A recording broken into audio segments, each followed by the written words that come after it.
Hello, I'm Paul Callan and welcome to MotorZen News. You could try to play it, but you're never gonna beat me.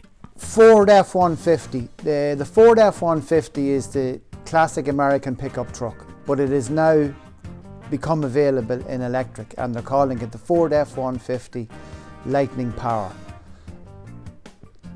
Torque is the main requirement in a vehicle like this. So with electric motors now, they're finding that they've got more than adequate torque to allow to meet the towing requirements of these type of vehicles. But an area that's been talked about in electric vehicles for a number of years now has been that the electric vehicle will integrate with your home and become an energy storage, i.e. it's a battery, so it stores electrical energy. But it's only this week that I've started to get some figures, and it's in conjunction with information that's been released about the Ford F-150. And they're saying that if you have a Ford F-150 that has got the extended range battery, that battery is 131 kilowatt hours. And they're saying that if you connect that vehicle to your home, the average American home uses 30 kilowatt hours per day. So they're kind of saying that you can, if the electricity went out, that your pickup truck can keep your house going for 3 days. So this is the first ratio that I've seen between the electric battery and what its ability to power the home is. I think going forward as well, what we're going to see a lot more of here is that you're going to see situations where the grid may need massive amount of energy and they may draw off the electric vehicles to feed the grid when required, and also vice versa.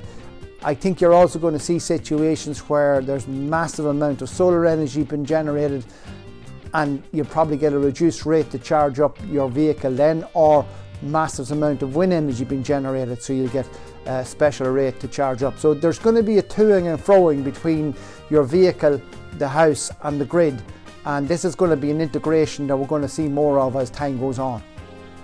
In the UK there's an organisation called the Independent Automotive Aftermarket Federation, a body that represents everybody and everything to do with the aftermarket. They had a webinar this week and they were discussing staff shortages. They were talking about what does the industry do in order to attract people.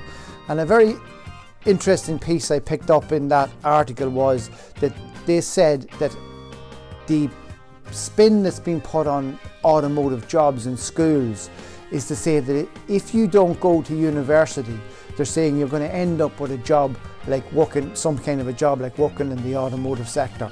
And that struck me as an interesting comment, because only recently then I talked to a guy and it was about a factory in North Dublin that do aviation. It would be one of the companies that would have broken away from Team Aer Lingus and that type of skill level and that requirement.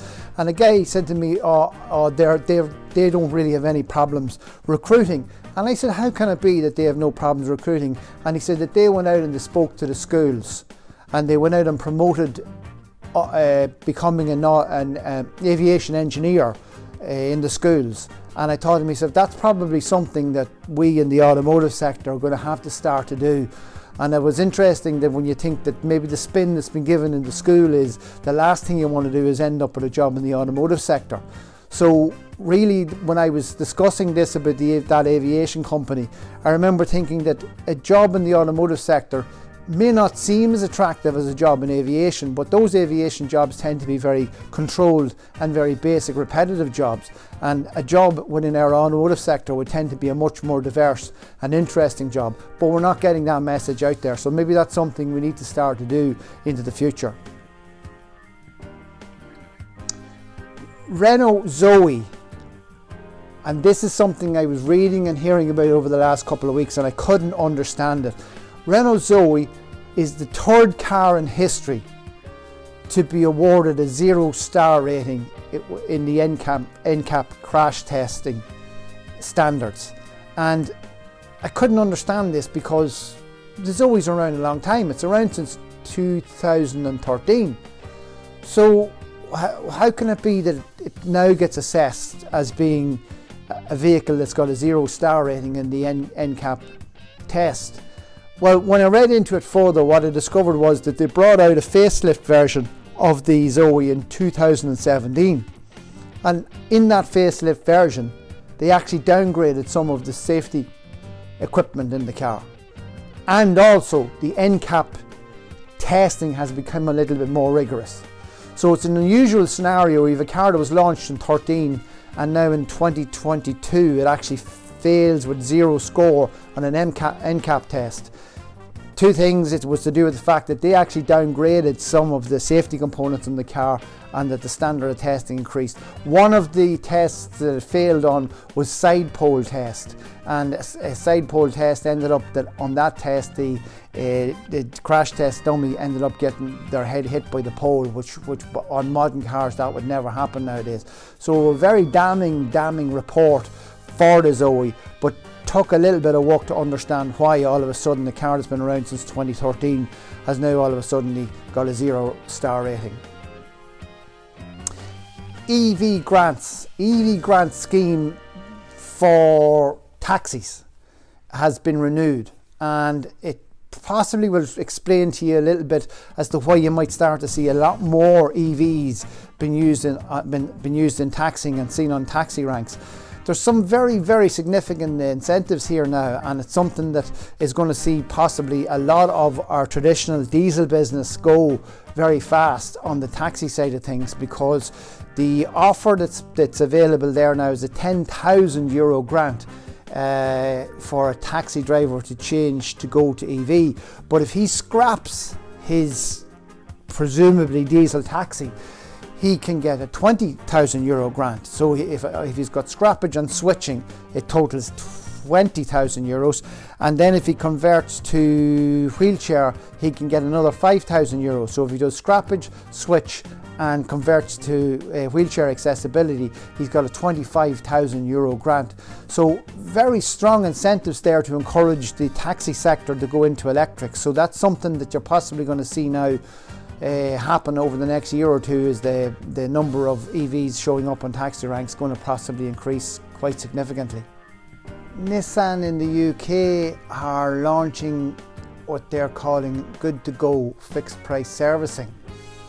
They're saying that they're going to give you a fixed price servicing option for EVs at $29.99, petrol at $39.99 and diesel at $43.99. And then at the end of your normal 3-year warranty, if you sign up for the Good To Go scheme, you get a warranty product that is similar to the warranty you've had for the first 3 years of the car. And they're saying they're going to offer this on any car up to 10-year-old, any Nissan up to 10-year-old and 100,000 miles. So remains to be seen what the actual ins and outs of that package are. But certainly they're trying, there seems to be this attempt by the manufacturers to try and just keep the relationship with the car a little bit longer beyond the normal 3 years, which is when they normally just said let it go out to the independent sector. New car figure sales for January are just in, and we see that who's our number one seller. They've got 20.9, almost 21% of the new car market. Sales for the month were 25,093, 0.2% down on 21, but very difficult to use any numbers that make any sense here when you had a lockdown situation last year and you've got shortage of supply as a major factor this year. Number 2 was Hyundai, number 3 was Volkswagen, number 4 was Skoda, and number 5 was Kia. Interesting one is the new electric sales. The new electric sales rose by 41%. So there was a total of that 25,093 cars sold. There was 27,114 of them were full electric. And that number one spot there is taken up by the Ioniq 5 from Hyundai.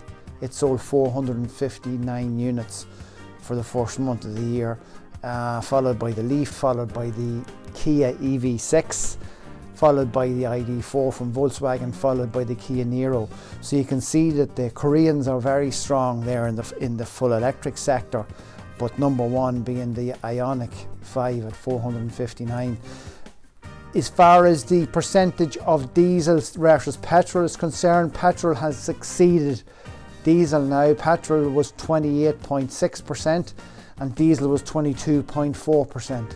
So I think that's the start of diesel starting to wane, and whether now we'll probably see that figure continue to drop and drop and drop over the next couple of years. We failed to do a show that we don't talk about something about Tesla. This is a bad news story for Tesla in Germany, and it's the car testing results in the German market. The German car testing system tests a car when it's 3 years old and then every 2 years after that. And in the area of electric vehicles, the worst performing car in the electric vehicles was the Model S with 10.7% failure rate. It actually comes in third overall in both ICE engines and electric. It's third from last in the full chart. It's just the only vehicles that fail more than it are the Dacia Logan and the Dacia Duster.